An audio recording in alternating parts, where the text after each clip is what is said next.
Hello, everyone. Here's your weather hazard briefing for Saturday, May 13th. We continue to watch low pressure developing today and actually shifting from east to west through tomorrow along the our southern border and eventually into Oregon and Washington as we head into later tomorrow.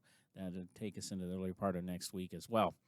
That will mean there's some showers and thunderstorms around pretty much every day across the area. That's beyond this weekend as well. We will see some warming temperatures. Probably even in some places, the bigger story is going to be some pretty strong north and east winds. This is especially later on this evening into the day tomorrow. Some pockets of blowing dust are certainly possible, especially with some of the lack of rainfall we've had as of late in some areas. The higher winds with this right now look to go down the Snake Plain, portions of the Snake Plain and the Magic Valley. And also with these easterly wind events, we have to watch out across the Bear River Range and onto our side of the Cache Valley. On satellite, you see a little bit of a northeast to southwest push with the clouds. This area along the border into southeast Idaho, the far southeast corner, and eventually along our border, and especially south of the border, that's where that area of low pressure is going to develop during the day, and eventually shifting into Oregon by later tomorrow, and then shifting north into Washington through the early part of next week and starting to weaken. But that will keep the moisture over us. This pattern will keep the moisture over us for showers and thunderstorms in the forecast. Notice that is reflected in the weather risk outlook. We continue to have higher impacts over portions of the southeast highlands and also in the Wood River Valley area with the flooding that is going on, the more extensive flooding in some areas. We are highlighting a little higher impact potentially for the Snake Plain, Magic Valley, and then even to the South Hills to a very small extent with the stronger winds for today. But the strongest winds, at least in the lower elevations, should be the Snake Plain, like we said, into the Magic Valley, and also down towards Preston as well. So as we go through the day, we'll notice showers and thunderstorms, at least initially on. Not much falling out there early on. But this is that along the track of the low, and as we go through the morning hours, you'll notice this shifts to the east, and eventually later this afternoon, we start to see more development. Most of it will be across the South Hills and the Albion Mountains into the southeast highlands, but other areas will see showers and thunderstorms developing during the day. Some of these storms could have a very brief burst of moderate rainfall, but most of the rainfall will be light, and some occasional gusty winds on top of the wind that we're already expecting overall across the region. Into this evening, we continue to watch showers and thunderstorms, especially down south and also heading south of Mountain Home as well. As we go into the overnight hours, we should see another round of showers and thunderstorms move from portions of northwest Utah down to around Oakley, down towards Jackpot as well. That'll lift to the north and to the east. As we go into tomorrow, more showers and thunderstorms. It does look like the overall pattern shifts northward a little bit, and that's because the low off to our west is starting to lift north, and it's pulling the moisture all across our area farther north as well into tomorrow. So again, tomorrow we're going to have some showers and thunderstorms around, maybe a brief burst of moderate rainfall with some of this activity for tomorrow as well. Looking at those winds, like we said, the winds are going to be a big story as well. Over the central mountains during the day, especially in the higher elevations, we'll see some gusts over 35 miles an hour developing. Gusts 25 to 35, even some pockets of 40-mile-an-hour wind gusts from up around Du Bois all the way down through the Magic Valley, especially through craters and the lava beds. That's where the strongest wind gusts will be during the day today. We also see some occasional higher gusts down in the southeast highlands, the South Hills, and the Albion Mountains. And again, starting to pick up down around Preston and across the Bear River Range through this period. Blowing dust, we're not exactly sure how much we may see. We are at least forecasting, especially we have the higher winds across the Snake Plain and Magic Valley, some a little bit of blowing dust through with this event. Well, certainly something that we'll have to watch. May end up being a higher impact than what we're currently thinking, just something we'll be keeping an eye on in real time.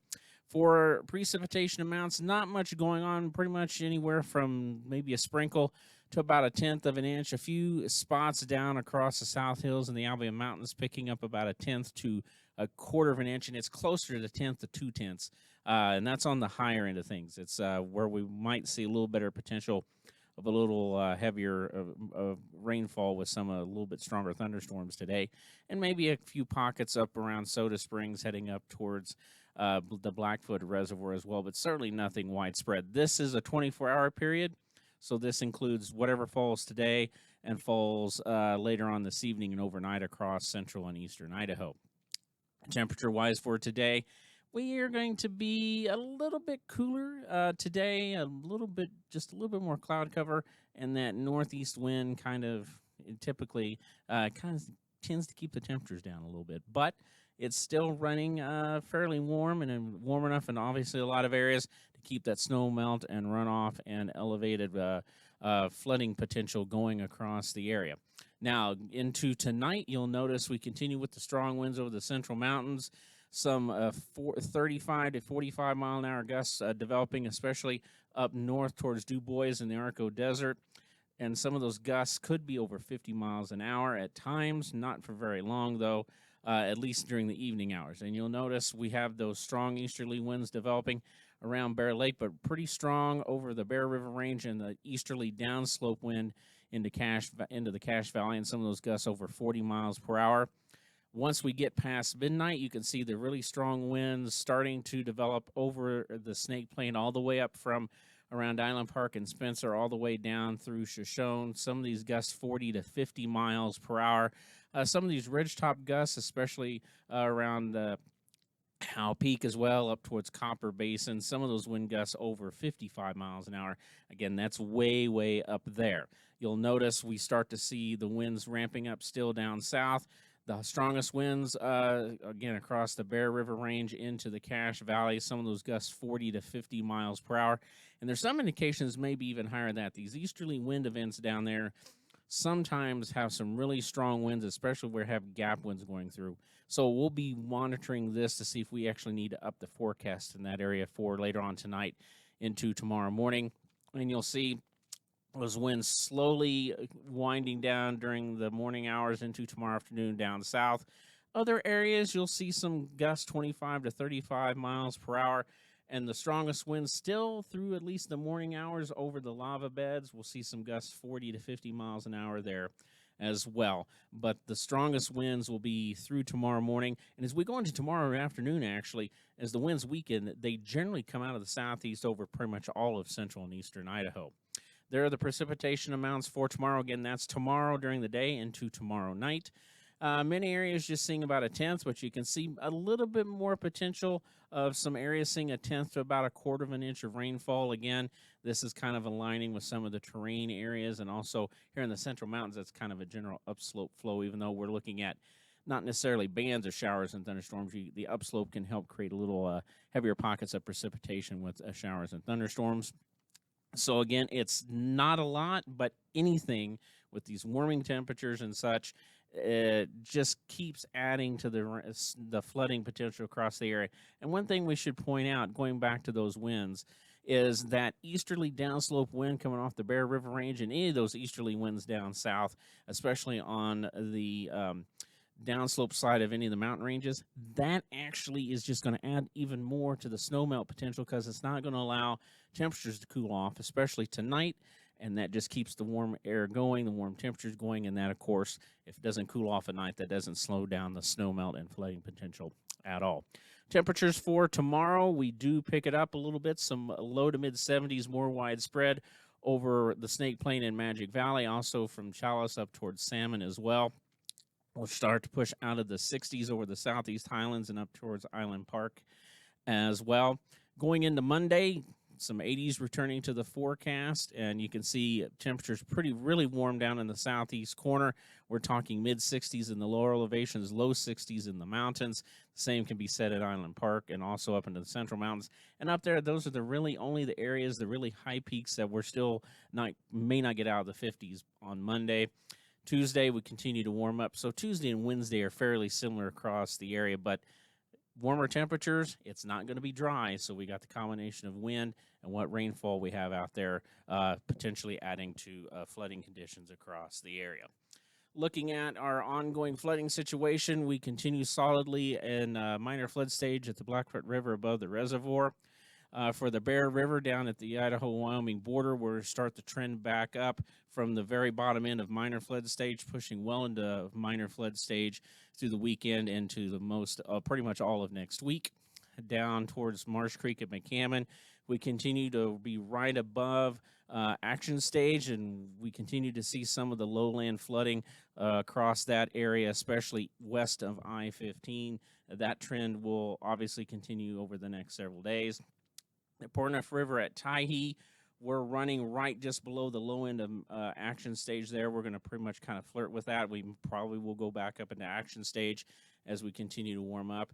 And looking at Topaz, we're right at the low end of minor stage, right at that junction of minor and action stage, and we're going to stay there and slowly climb over the next several days. Some of our other rivers and forecasts that we've been showing you over the past few days continue to show the same thing. Here's the Portneuf River at Pocatello. We thought we might actually go down into minor flood stage for a while, but right now, the latest trends with temperatures and any precipitation solidly keep us at moderate flood stage over the next 10 days or so. There's a very slim chance, 10 to 15% chance, especially if we can get a little more runoff and some rain. We might try to go to major, but right now, the likely forecast is staying at moderate flood stage for the days to come. That's at the Pocatello gauge along the Portneuf. The Big Wood River at Haley, we continue to watch things go towards minor flood stage. Over the next few days, we might actually reach minor. This shows us reaching minor flood stage sometime Monday. We might get there actually in the next 24 hours. The curve is really kicked up with some of the warming yesterday, so we'll just have to watch that and see how quickly we actually go to minor flood stage for the Big Wood River at Haley. We still might get to moderate past the 10-day period, but right now solidly in minor flood stage. And finally, the Henry's Fork at Rexburg, we will eventually reach action stage. That's towards the early and middle part of next week. And right now, there's a 75 to 80% chance we get into the low end of minor flood stage along that stretch of the river towards the end of the 10-day period. So once again, we've got quite a bit of going on across the area. We've got wind, we've got precipitation.